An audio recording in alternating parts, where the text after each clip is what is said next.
Chapter 18, The Tallowman. The House of the Bird and Key did not summon Master Devon by letter. A letter could be produced later in a proceeding. Instead, at the respectable hour of 10, a carriage the color of wet slate stopped before the townhouse where Duvain had been residing since the fire. His creditors called it convalescence. His creditors called everything something. And a footman with a face like a closed drawer held the door.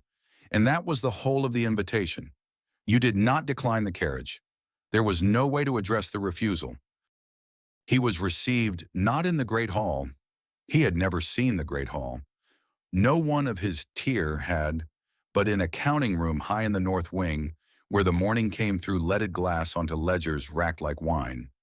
The room smelled of ink, beeswax, and cold. Behind the single desk sat no one. The desk was not for sitting behind.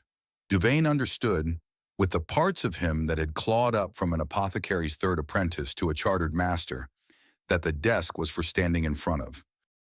He stood in front of it for 11 minutes by the case clock before the man came in, and the man was a disappointment. And then by degrees, the man was the worst thing he had ever been alone with. Not large, not armed, a traveling factor's plain gray coat, good cloth without display, a round, mild, forgettable face, hands very clean, nails pared to the quick. He carried a slim ledger bound in white leather, and he set it on the desk unopened, and looked at Duvain with mild eyes, and the smell of him crossed the room quietly and turned Duvain's stomach to a fist. Clean tallow, fresh rendered, the smell of Duvain's own trade, worn like other men wore scent. Master Duvain. The voice was mild too, clerk soft. I audit for the house. You'll know the trade name. Everyone insists on it, and I've stopped minding. I've read your file on the journey up. I have only 3 questions. I'd take it kindly if we didn't waste the morning. Duvain, chartered master, guild-sealed alchemist, golden patron's own protege, heard himself say, Yes, of course, anything. First, the recipe survived the fire. Your own copy, your hands, no other. Yes or no? Yes. Second, the specimen, the outworlder. The Tallowman's mild eyes did not sharpen. That was the horror of them. They simply absorbed, like sand. You stood in a room with it. The catcher captain's reports say 4 feet. Grey. Unremarkable. The captain is a professional, and his reports are worthless to me. Professionals report what a thing did. You are a maker. Tell me what it is. And Duvain, who had spent every night since the fire assembling grander and safer versions of that quarter hour, found the mild eyes on him and heard the truth walk out of his mouth like a debtor surrendering to the bailiff. It read me, He said, in the dark, in half a breath, the way I'd read a label.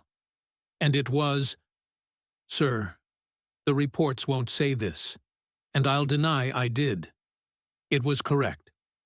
Whatever it weighed me at, I felt the figure land. And it took the ledger, and not the silver. a wet swallow. Sir, the silver was on the same shelf. It took the paper. For the first time something moved in the mild face.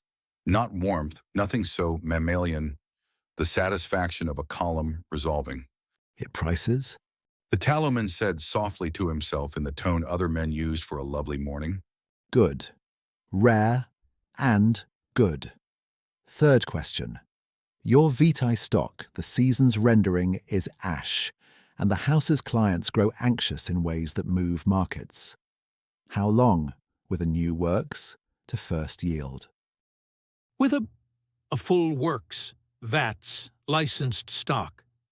4 months. You'll have it in 9 weeks. You'll draw on the Candlelight account. The name will amuse you. The white ledger was picked up, unopened. The audit, Duvain understood dimly, had happened somewhere else entirely, and this meeting was merely its signature. At the door, the gray factor paused, mild as milk. Your file stays open, Master Alchemist. It closed for 11 men I've audited in this city. You'd know none of the names. That's the standard I work to. The carriage took Duvain home. He drank until the smell was gone, and it was never gone. The Guild of Catchers held its remand cells under the Guildhall, and the Guild's advocate had been very clear with the wardens. The netted agent was the season's most valuable testimony, the thread that unraveled or restrained several careers, and he was to be watched in shifts until deposition. The Tallowman signed the visitor's ledger in a fair round clerk's hand, candlelight factor, and was alone with the witness for the length of time it takes to discuss a debt, which was, records would later show, 4 minutes. The agent was found at the change of watch, unmarked, unbruised, composed on his cot as if for travel, dead as the far side of the moon. The physician the guild retained wrote failure of the heart, having nothing else to write. The warden, who had 20 years in those cells and had smelled them after every kind of despair, did not contribute to the report. What he had smelled in the remand corridor was candles, and there were no candles in the remand corridor, and he was 2 winters from his pension. The deposition died with the witness. Several careers exhaled. Hob Vance was not among them. Vance stood in the remand corridor that evening long after the body went out, reading the room the way other men read scripture, and what he read there made him, for the first time in a professional lifetime, ashamed of the size of his imagination. He had warned the mender about a knife. He had believed, warning him, that he was describing something at the far end of his own trade, a catcher of catchers. He stood in the smell of absent candles and understood that the thing the house had sent did not belong to his trade at all. His trade counted what it took. This kept the books entire and balanced them by removing lines. The offer came to him the next morning, on cream paper, by a footman with a face like a closed drawer. The house wished to retain the captain's unrivaled knowledge of the Undercity as guide and warrant to its factor, closed season notwithstanding. A private engagement, generously funded, entirely off the guild's books. Vance read it twice. Then he did the arithmetic he was famous for, and it came out the same both ways. A man who guided the Tallowman down would spend the rest of his career knowing what he'd been sheathed to, and a man who declined. He looked at his lieutenant, who had brought the letter and was standing at the careful distance the whole guild hall had adopted since the remand cells. Send the house my regrets. The season is closed. The law is older than their charter. My knowledge of the deep lines is a guild asset. I'm not licensed to hire out. He said it in his flattest clerk's voice, for the record, because there would eventually be a record. Then he took a stick of chalk from his desk drawer and weighed it in his glove, and was quiet so long the lieutenant risked a question with his eyebrows. Captain. You know what I admired about the mender, Ellis? Vance turned the chalk over. He warned his enemies, every single time. The token in the door, the thread at the drop. Expensive habit. Couldn't afford it in my trade. He stood and took up his coat. Fortunately, I'm off duty. The chalk went down the whistle post line that night in a fast professional fist, unsigned for the first time. He bought your old door from a moss cellar, does not chalk, does not muster, smells like candles. Settle your affairs quickly. A man who counts. Ben read it by lamplight at the bottom of the boneway, with the last third of the column still strung up the gallery behind him, and the water in the central channel running higher than it had run that morning.